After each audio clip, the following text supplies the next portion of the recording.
The 3rd of February 1996, obviously, it remains the historical date in South African sporting history that we all have such fond memories of. It's the day Bafana Bafana lifted the Africa Cup of Nations for the very first time on home soil.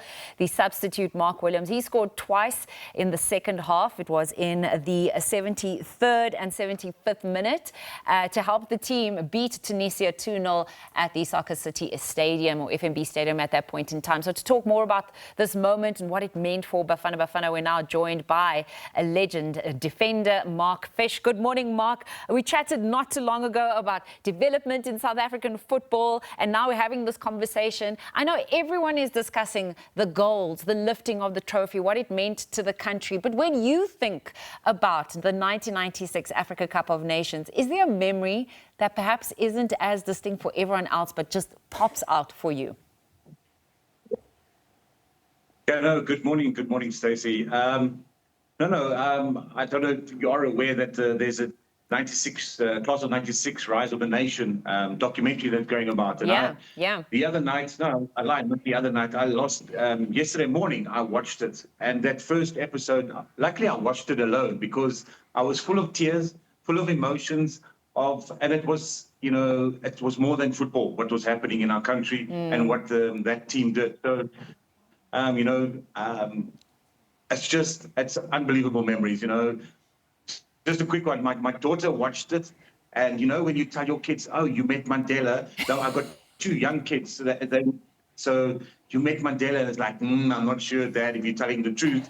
And then there on the first episode, my daughter watched it, and she sent a message saying, "Dad, I see you met Mandela." Then I was like, "No, Mandela met me." So the exciting thing is, I think for me, it always remains of what that team was off the field. On the field, everyone could see that we wanted to play for our country, play for the people, play for ourselves as individuals and for each other and for the coach. But that I always talk about the journey from Sunnyside Park Hotel to FNB Stadium, which was probably about a 25-minute drive with an escort, that the emotions, the singing, the dancing on that bus always psyched us up to once getting to the stadium. No matter how full the stadium was, we were able to go out and perform. And, watching the clips of what you were showing now, Mark Williams, as he calls himself, the nation builder, coming on and scoring those 2 goals, and it's no disrespect to Tunisia. My feeling of that whole tournament was that the semi-final was always the biggest game for us.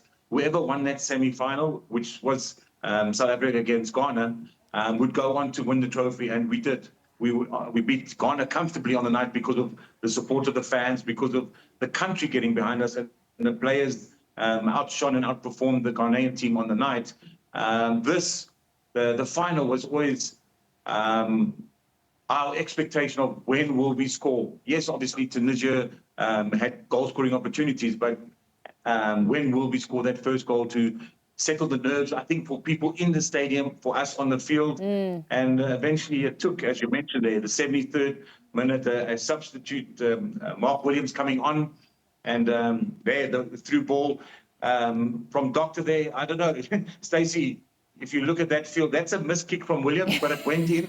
And don't let him know that I told you that. We can't tell that. We can't say that. We can't say 100%. But then you can see the emotions of Clive. Deep down, he must have thought, "Oh, now he can breathe a bit," because he didn't want to show the emotions there, because obviously the stress of we were the favourites to win that final, and after the 3-0 victory against Ghana, we were the favourites, and for him to make this, as you will call, a super sub, come on and score that goal, ease the nerves, and he didn't want to show too much emotions, from the first goal. And then obviously Willies went on to score another goal. And I think, as you mentioned, it's 2 goals in the space of 2-3 minutes. Certainly settled the tie, settled the whole competition. And we were fortunate with the support of the country, the support of our president, the late Nelson Mandela.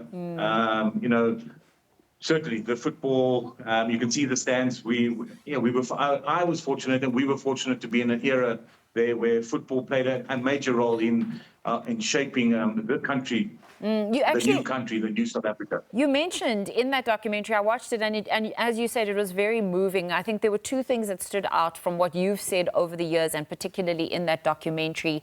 You said people didn't realize how difficult it was to make that squad.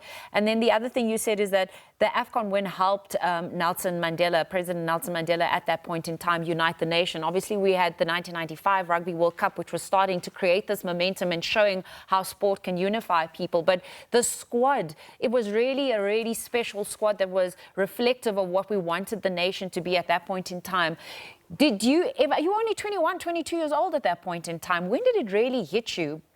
Taking into consideration what was happening in the country and what it meant. Did you feel the weight only after that tournament, maybe years after, or was it in the moment as well? Well, sure. Not anyone's asked me that question. That's a very good question, Stacey. But I would probably say that the respect that I experienced would probably, once I signed, I went from that tournament. I was very fortunate to then get an international move and move to Lazio in Italy. And even there, Italian fans, obviously, they're football-loving fans, are very much aware of what South Africa had achieved. And in that time, we also eventually, qualified for a World Cup. But I'd probably say the effect of realizing what we achieved as a football country, and at the time, I would probably say when I got to Bolton Wanderers, my club in England, where the fans there, every time I touched the ball, they would shout fish as well. So the effect of what our team had achieved, the world was watching because of Nelson Mandela, because of the country, and because of the changes that were happening. And as you said, and it's rightfully mentioned, the Springboks were the catalyst of starting to change the way we were thinking, the way we were doing things in this country. And we just added on to that. And, I'll be remiss to not speak about, the story that is being told. And I would encourage the youth to go and watch it, because to see players and talk about players that performed in that national team, and then we've had players that have passed on. So, to talk about the late John Mohetti, that was part of that squad, the late Philemon Masinga, the late John Shoes Masheo, Sizwe Matong, and obviously now Clive Barker as well. So I'm excited for this documentary to tell a story of how, when you tell your children or you tell individuals about what happened and what we had to go through to achieve what we did, and the support of everyone around us, or everyone was supportive of football and what football was doing for the country. And then, needless to say, we had a multiple of unbelievable talented players, again, a technical staff, but the euphoria of being in that stadium, you can see the fans, the passion and commitment to not only football, to making South Africa what it can be and what it was and what it is. I'd imagine to this day is that I think Sean Bartlett mentioned it wisely in the documentary, where he said that national team was a replica of what South Africa was. All the colors, all the culture, everything that you wanted in a national team, that was there. And we were fortunate enough to go and echo what South Africa was striving to be, and as Clive Barker said, the best football nation on the continent, and showcasing the sporting ability of this fabulous country. I suppose that brings me to my next question. I mean, I have so many questions for you, and just for the sake of time, it really was, you had a series of fortunate events, because you were a striker and then you became a defender when you moved to Jomo Cosmos. That was just before this 1996 AFCON, which started changing things for you just on the pitch. I mean, you ended up scoring in the quarterfinal. Let's not overlook that. And that was also a crucial goal that needed to be scored. Then you end up winning this AFCON. You end up moving to Lazio. You start playing European football. Bayern Munich was interested in you. Manchester United was interested in you. You liked Serie A as well. You were exported as a player. So the question is, many people look at our current squad, our current players, and we're asking these questions, how do we replicate? But it was a completely different era of football. But I think one thing that comes through is we do need to be exporting more players. And I know this is something that is close to your heart because it's what you're currently doing now with the likes of Charlton. But what do you think are the lessons? If we look at Clive and how you put the team together, you mentioned showed in that documentary, there was a township flair.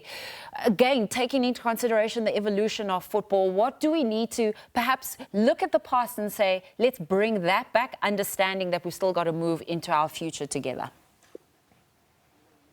So Stacey, I just want to touch on the quick one of where you talk about me being an attacking player and becoming a defender. My daughter watched the first, as I mentioned, the first episode, and then she sent a message to me and she went, Dad, so she knows a little bit about football, but she said, Dad, I see you in the first game, you assisted with 2 goals, you were there.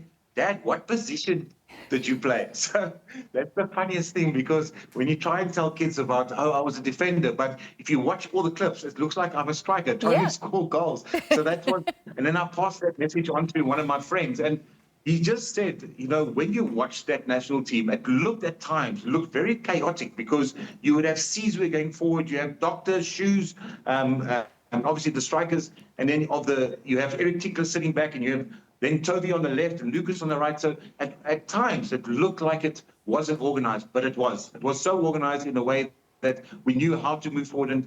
And when you talk about football today, I do believe that if you look at the way the game is played, and it seems like maybe football is more structured today, I do think that we were ahead of our time in '96 with the quality of players. But again, I do believe that getting players, as you mentioned there, the question about having players play in the European leagues, play in the best leagues, it is very advantageous for our national team, and players should be seeking to move abroad if they can, because it is, once you're playing against the best players in the world, it will have a knock-on effect for your national team. But I think that, if you look at our national team at the moment, the guys are, over the last 2 or 3 years with Hugo Broos, he is putting together what we haven't had for, I would probably say, since the last World Cup that we qualified for, since 2002. What we haven't, the work that he's been putting, the technical staff, the players that are coming in, those players will understand what it means to play for the national team. And slowly the younger players that are coming in will, have hopefully a knock-on effect for the new younger players that come in. So something is being built, and then we need to keep on building and supporting the national team the way that we have with with the fans coming to the stadium, the way the players are playing. Yes, obviously, we can't always win games, and we're always going to have people with opinions.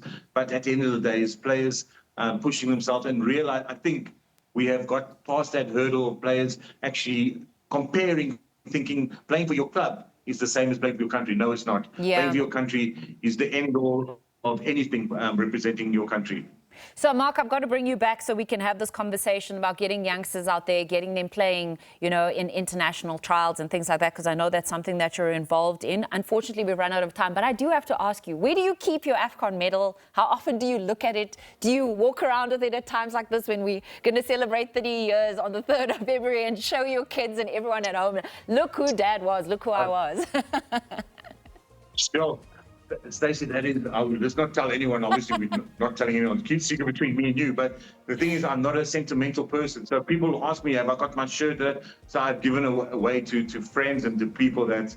So the AFCON medal, I would probably think is, if anyone is the most reliable, I would probably say my mother's probably got it hidden somewhere in one of the cupboards. So I'd probably say that. But I certainly. But thank you for allowing us to tell the story and to share this and the questions that you ask, because at the end of the day, it's important for football players and for people of this country to understand what it meant to play for your country, and it's more than just a game. That's all I want to say. No, thank you, Mark. We definitely have to bring you back to pick your brain. I think there's just so many insights there that you can share with us, but we loved walking down memory lane with you. So thank you for taking the time out. You know him as Fish. You've shouted for him. He's much loved by the South African football and soccer audiences in South Africa. Yes, we were chatting to legend Bafana Bafana defender at that point in time, Mark Fish, and he was putting up the Buccaneers X there, because you know that after Jomo Cosmos, he moved to Orlando Pirates, and then after that he went overseas and started playing in Europe.